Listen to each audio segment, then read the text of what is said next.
Alors maintenant que nous avons vu toutes les bases d'électromagnétisme, tous les concepts sous-jacents à l'optique ondulatoire, eh bien nous allons vraiment entamer un premier chapitre qui va concerner le domaine de la réflexion et de la réfraction. Alors pour commencer, une belle photographie, une photographie que j'aime beaucoup parce qu'on peut y voir beaucoup de choses. Elle est intitulée Beam of Light Through Glass, elle date de 1960, c'est-à-dire que c'est une photo argentique. À l'époque, il n'y avait pas encore d'appareil photo numérique. Et pour avoir une photo de cette qualité, il fallait vraiment être un photographe de talent. Il fallait vraiment avoir une maîtrise de l'appareil photographique qui était totale. Alors, le photographe, je devrais plutôt dire la photographe, eh bien c'est Bérénice Abbott qui avait été chargée de faire toute une collection de clichés pour mettre en valeur différents phénomènes scientifiques. J'aurai l'occasion peut-être de vous en montrer un autre ou plusieurs durant ce cours. Alors, donc très belle photo, on peut y voir beaucoup de choses, j'y reviendrai tout à l'heure. Ici, une photo beaucoup plus basique qu'on peut faire à n'importe quel repas, de l'eau, une paille, et ce qu'on voit c'est que la paille apparaît brisée. C'est connu sous le nom de l'effet du bâton brisé, et c'est typiquement dû au phénomène de réflexion de réfraction qui apparaît dès lors qu'on a un changement d'indice entre deux milieux où la lumière se propage. On va alors avoir quelque chose qui va se passer au niveau des interfaces. Et c'est là où on va se mettre à étudier les propriétés électromagnétiques de la lumière pour prévoir son comportement. Alors, si je reprends le cliché de Abbott, sur ce cliché, on peut voir plein de choses. On peut voir l'influence des angles. On voit que le rayon réfracté va être plus ou moins dévié suivant l'angle d'incidence. On peut voir aussi les réflexions multiples qui apparaissent lors de la propagation. On peut deviner aussi que l'intensité des faisceaux transmis et réfléchis va dépendre dans une certaine mesure de l'angle. On peut également deviner le phénomène de réflexion totale. Donc beaucoup de choses sur ce cliché. On voit aussi le phénomène de diffusion dans l'air ou bien dans le prisme. Donc vraiment un très beau cliché. Et là, un autre très beau cliché où on peut voir un phénomène de réflexion sur un miroir qui est posé sur le sol. Et puis, on a différentes éprouvettes en verre. Et ces éprouvettes sont remplies de liquide. Ce liquide est traversé par un faisceau UV et on voit le trajet de ce faisceau UV. Alors là, il y a quand même quelque chose qui doit vous interpeller. Bon, tout d'abord, un faisceau UV, normalement, on ne le voit pas, et c'est dans l'ultraviolet. Et puis, on a ici des changements de couleur. Or, le phénomène de réflexion de réfraction n'introduit pas de changement de couleur. On a conservation de la fréquence de l'onde optique lors des phénomènes de réflexion et de réfraction. Ça, c'est un élément qu'on aura l'occasion de démontrer de manière rigoureuse. Alors, du coup, pourquoi ici on a ces couleurs qui sont différentes?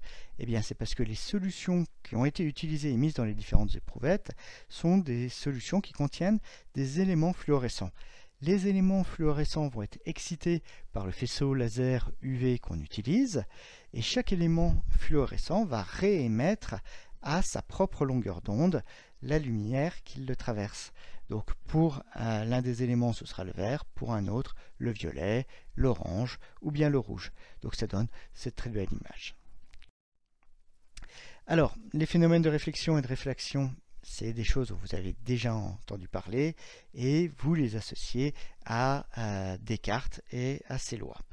Alors, ces lois des Descartes, ça a été proposé en 1737 dans le discours de la méthode qui contient une section qui s'appelle la dioptrique.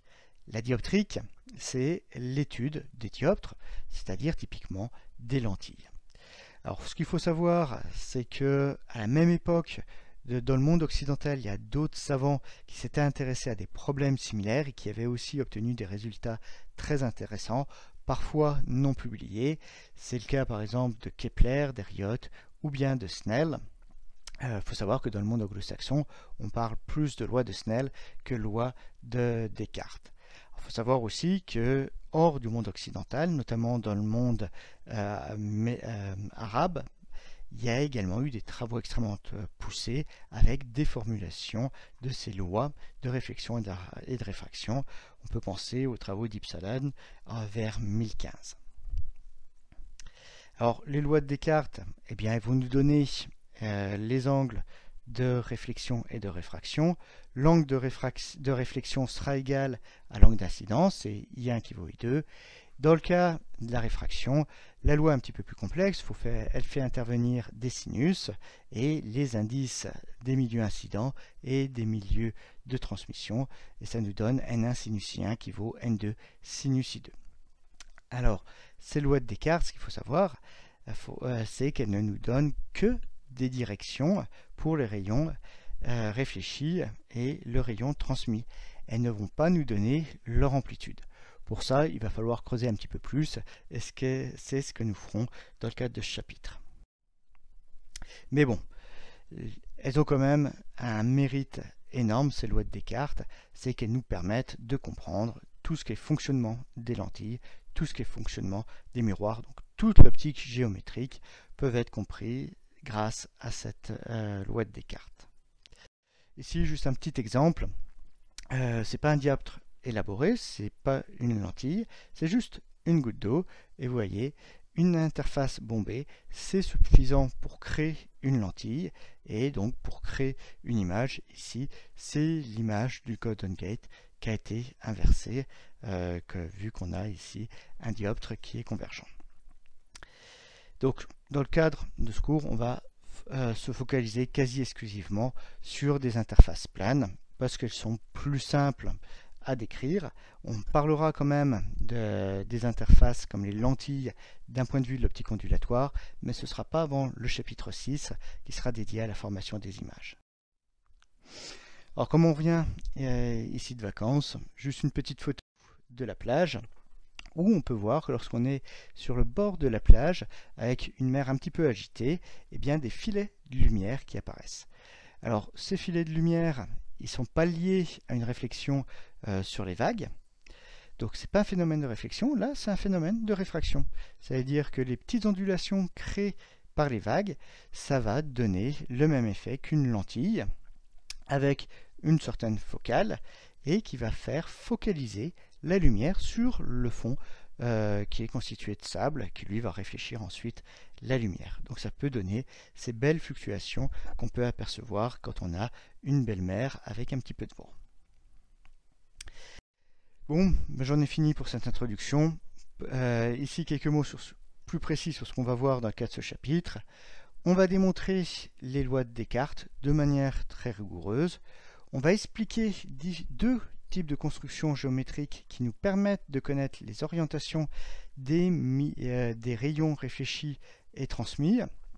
Plus que la construction en elle-même, ce sera l'interprétation physique qui sera intéressante.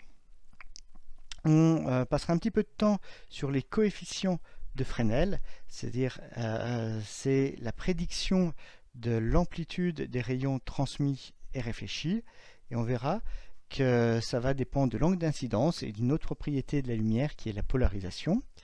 Et dans une dernière partie, on parlera des traitements par couche mince et de leurs applications.